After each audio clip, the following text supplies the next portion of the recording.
someone says you're just hunting for something. This is basically what he's saying, right? That you're just looking, you're looking. You're trying to kill his presidency by 1,000 cuts. One way or the other, you're going to take him out.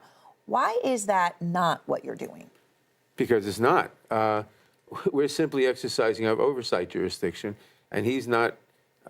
He doesn't understand, or he's not willing to concede to Congress that we have an oversight jurisdiction.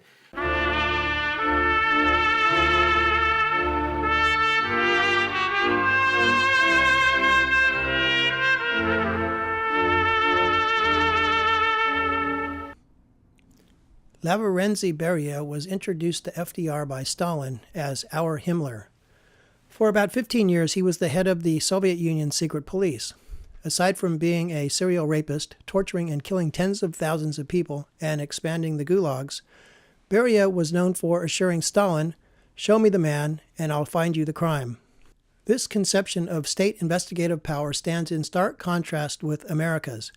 In the Soviet Union, it was preferable that 100 innocent people go to prison than for one guilty person to evade justice. In America, it is preferable that 100 guilty people go free than for one innocent person to be convicted. Part and parcel of this is the legal axiom that in America, everyone is presumed innocent. This presumption carries the weight of evidence, and it places the burden on the government to prove that someone is guilty. As a consequence, the American government may not and does not investigate people. The American government only investigates crimes.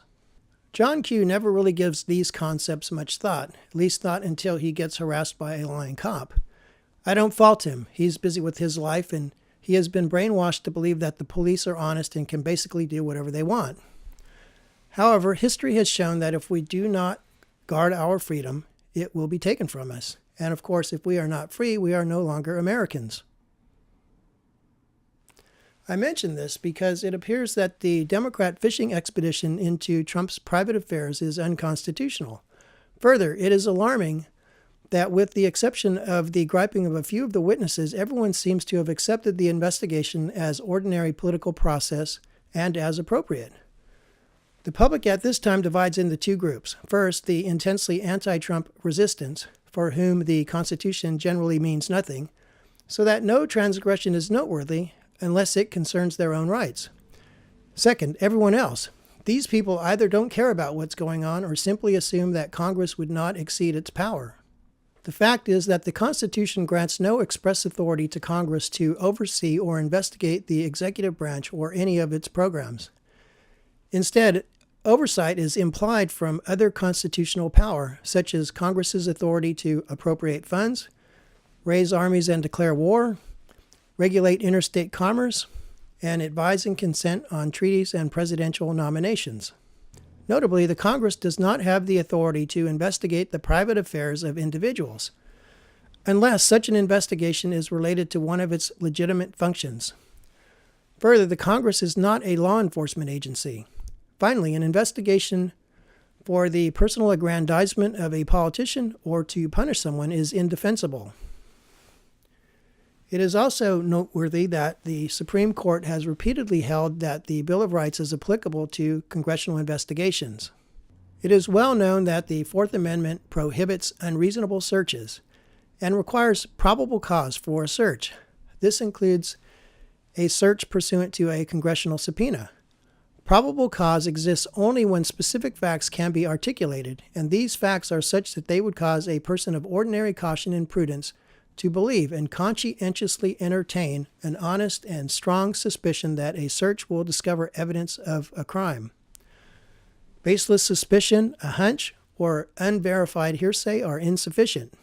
Thus, if the Congress employs a dragnet seizure of a person's private papers with the hope that something might turn up, such as what the Democrats are currently doing to Trump, the Congress violates the Fourth Amendment. The remedy is for the search to be quashed. This is not the time for a detailed analysis of the Fourth Amendment and the various privileges which apply to searches. Instead, my point is that for all of the noise the Democrat politicians have been making for the past 3 years, they have yet to articulate any specific fact that would cause a prudent person to honestly believe that Trump is guilty of a crime. Indeed, the Democrat politicians have done nothing other than slander Trump with un-American innuendo reminiscent of the McCarthy era. What is your goal? Well, our goal is to hold the administration accountable for the obstruction of justice, the abuse of power, and the corruption. Our goal is to vindicate the rule of law, to protect the rule of law in this country. And that's our core function as the Judiciary Committee of the Congress. It is a matter of constitutional law that firing Comey was within Trump's prerogative. Likewise, it is a matter of fact that firing Comey did not obstruct any investigation.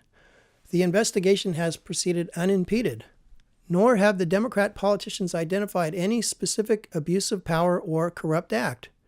Further, in this vein, the Democrat politicians have not identified any legitimate legislative objective that would justify an examination of Trump's tax returns or his business activities before he was elected. Accordingly, the Democrat investigation of Trump not only offends American values, but it is also unconstitutional. It ought to stop. My hope is that Trump will take the congressional investigation to court. He's right. What's going on in D.C. should not happen to any other president. A Supreme Court opinion on the matter will provide some much-needed guidance. There is irony in the constant claim of the Democrat politicians that Trump is or has created a constitutional crisis. It is the Democrat politicians themselves who are creating a constitutional crisis by intentionally overstepping the limits of their power of oversight. In conclusion, the anti-Trumpers need a reality check. Rosenstein and Mueller have had a team of prosecutors and FBI and IRS agents closely examining Trump's papers for more than 2 years. Not only have they looked for evidence of so-called collusion, but they have also analyzed Trump's business records and tax returns for evidence of money laundering, loan fraud, securities fraud, bankruptcy fraud, tax evasion, and bribery, to name just a few of the crimes that they would like to hang on him. If Mueller is half the cop the resistance believes him to be, no one who is actually dirty could survive the kind of examination he has made of Trump's affairs. Yet Mueller has found nothing. The only fair inference, therefore, is that Trump is clean. And this should surprise no one. The government has been trying to get Trump for decades. As a result, Trump has the best lawyers and accountants on retainer. Of course, his financial records and reports comply with the law. All of this said, Trump holds policy positions which justify genuine concern. Do you believe in global warming, climate change? Do you think the world's going to change for the worse because it's getting warmer? I think that there'll be little change here. It'll go up, it'll get a little cooler, it'll get a little warmer like it always has for millions of years. It'll get cooler, it'll get warmer. It's called weather. It is these sorts of issues that the resistance ought to focus on.